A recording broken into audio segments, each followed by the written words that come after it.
Welcome back to Open Line. Our topic tonight is the national debt, why it matters, and what are we going to do about it. I want to go ahead and get right to another caller. Viola has been waiting very patiently for us to get to her. Viola, go ahead. Are you still with us? Yes, sir. Go ahead. Yes, my name is Viola, and I get disability and widow pay, about $1,200 a month. And now that these women and husband, wives, and children can get over $6,000 a month. But what about us that's been working all our life and have to go on disability? Then they're going to give them a check each month for each child for a year. So I don't think that's right that us on disability only get $1,400. And like I said, the other families with children get up to $6,000. What about us on disability? All right, thank you so much, Viola. And she brings us into a topic I wanted to get to anyway, Weston, which she's referencing the child tax credit in the stimulus package that was just passed by Congress. She's talking about having resources for her on disability. So kind of two things there, but that does get us into a topic about the almost $2 trillion worth of stimulus funding as well. But go ahead, Weston, with how you'd like to respond to Viola. Well, I think Viola represents part of my interest in these issues, because there are people like Viola who, for whatever reasons in their life, rely on what we refer to as a social safety net, federal programs that take care of folks who are in retirement, people who are on hard times, Social Security disability, takes care of disabled Americans. And when I think about long-term stewardship, I think there's always a temptation in politics. Politicians have the temptation to tell you whatever you want to hear for the next election cycle, to sell you the next newest shiny thing. But there is, particularly in a free, self-governed country like ours, there's a responsibility to think long-term and to design programs for generational sustainability. You'll hear me keep using these words like sustainability. Because my fear, honestly, when we talk about what are the impacts for millennials, I'm not worried about how the national debt or even this $1.9 trillion package affects millennials 5 years from now. I'm worried about what the 30-year outcomes are that we can't quite exactly predict. What are the macroeconomic winds that blow that put Americans at a disadvantage that they haven't seen or experienced? What are the changes in, is the U.S. dollar always going to be the backbone of the world economy? I think one of the real possibilities, if we don't get this situation under control at all, and when I'm 64 years old, as CBO projects, as the Congressional Budget Office projects, we could be $150 trillion in debt. I would worry that people like Viola, not now, but that people who are in her stage of life, similar position, might not have the government benefits that they need, that they really need. That right now, poor planning on the part of, politicians who first and foremost are motivated by their next election, they're making short-term decisions that I think could have long-term pain. Absolutely. I want to go ahead and also bring in Linda, who's been patiently waiting on the line. Linda, go ahead with your comment or question. Yes. First of all, I hope I misunderstood what a previous caller referred to patients as roadkill. He shouldn't even be in the healthcare business, if I heard right. And also, if we had all the billions of dollars Trump wasted while he was in just for his to stroke his ego, and the taxpayers paid for his campaign, flying him here and there, and his campaign stuff at the White House and everything, which no president ever did. It's just ridiculous. So if we had all the millions that he had wasted, plus if he and people like him had paid their tax, we wouldn't be in this situation. Thank you for the call, Linda. At the very end there, she brings up something interesting, too. When you talk about that argument is very much prevalent of there are lots of people that have very good tax attorneys that can get out of paying a lot of taxes through different loopholes and that type of thing.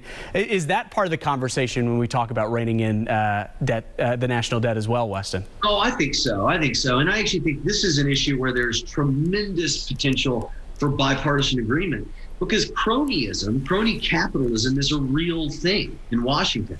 And industries over decades, many decades, have effectively bought off the federal government. And so you do have massive subsidies that are entrenched and well protected in Washington that truthfully are not proper, particularly considering the federal government is, as far as the eye can see, running $1, $2, or $3 trillion annual deficits. Also, I take a contrarian opinion to a lot of conservatives. I would say we need to quit, as has happened in over the last couple of decades. We can't allow the IRS to be underfunded. There are a lot of extraordinarily wealthy Americans who do go way out of their way to evade taxes. There are a lot of taxes that we know, based on economic data, don't end up being collected at all by the IRS. The IRS is, in a lot of ways, shorthanded, and so that the rest of us who do pay our taxes don't end up footing the bill. We actually ought to give, in my opinion, we ought to give the IRS the tools necessary.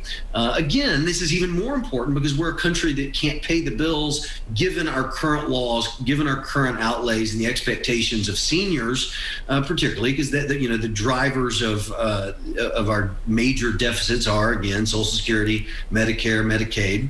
And so I think we've got to be willing, and if we expect Americans to accept any cuts of any kind, or if we expect them to accept a higher premium in Medicare, then I think it's really important on both sides of the aisle that politicians in Washington meet regular Americans at the water's edge and are willing to be held accountable and to hold the government accountable when it comes to waste, fraud, and abuse. And nobody with a straight face in Washington will tell you that over the last couple of decades, anybody has really taken a hard line towards ensuring government efficiency or rooting out waste, fraud, and abuse.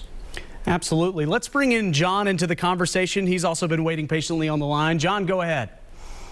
Oh, yeah, I'm going to ask a question. I've been in my job for 20 years, and I'll be turning 59 and sometime this month coming in. But can I retire at 62? Are you asking for advice here, John, or yeah? Okay. Yeah, ask for advice. I don't want to speak for Weston, but I imagine he's going to probably say he doesn't know what your finances look like just yet. That's fair. All right, thank you. Thank you. All right, thank you, John. We got into. Okay, sorry, that was the producer right here telling me something really quick. We talked a little bit about the stimulus plan a few callers ago, and I want to go back to that for just a second, Weston. There's been lots of talk on different parts of the aisle of whether this was necessary to spend this much money. Does that type of conversation play into the larger conversation about the national debt? Well, sure. Yeah, I mean, again, I think we have grown numb. A few $1 trillion into deficit spending, we grew numb.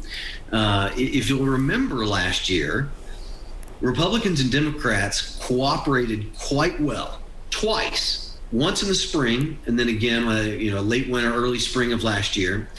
And then again, around Christmas time, you had bipartisan cooperation to bring unprecedented economic relief to the American people due to COVID. Now, I could argue that we overcooked some of that relief. There were a lot of people who did not lose any income because of the pandemic who still got checks. I'm still a little bit miffed at why my grandparents, who all live on fixed income and have not been allowed to leave their homes, I'm a little miffed as to why they needed these government, these direct payments, these stimulus checks. Then all of a sudden, Biden gets elected, Democrats take a majority in the Senate, and it's as if they needed to prove they can do even more. As my friend Dan Crenshaw, the congressman from Texas, said, it's as if in Washington you prove how big your heart is by how much you're willing to spend or how many new shiny objects you offer to voters. I do think we all need to be cognizant of the game that's played in Washington, and there's a bit of bribery that takes place where, oh, look what we can give you. And there was some one-upsmanship if you watched closely the rhetoric of Republicans and Democrats during the Georgia Senate race. I mean, I think we really got close to some unprecedented politicking around these fiscal issues and the spending of not just taxpayer money. This is the spending of future taxpayer money, Chris, right? I mean, it's not really fair to call the stimulus money taxpayer money because it's all borrowed with the most significant consequences coming at some point in the future. Maybe millennials, maybe that's Gen Z. I don't think with the 1.9 trillion is defensible because we know as a fact, it's not an opinion, but as a fact, a very small percentage of it, certainly less than half, as little as 9% was a number that you saw, offered by Republicans as the real amount that applied directly to COVID. And you had private pensions being bailed out, hundreds of billions of dollars to state and local governments, with a whole lot of governors and a whole lot of mayors saying that it wasn't necessary. So I don't think it was accurately described as COVID relief. And I think that Democrats, because it was a partisan bill, that's the other difference. Is worth pointing out in that case that bill was partisan, unlike the stimulus efforts, the relief efforts in 2020. I think there was some emphasis on Democrats proving that they had gotten a majority and they were going to spend some money because they had the ability to do it. Absolutely. We are having a great conversation, but unfortunately, we have to take a quick break. We'll have more with Weston Wamp about the national debt after this break. You're watching Open.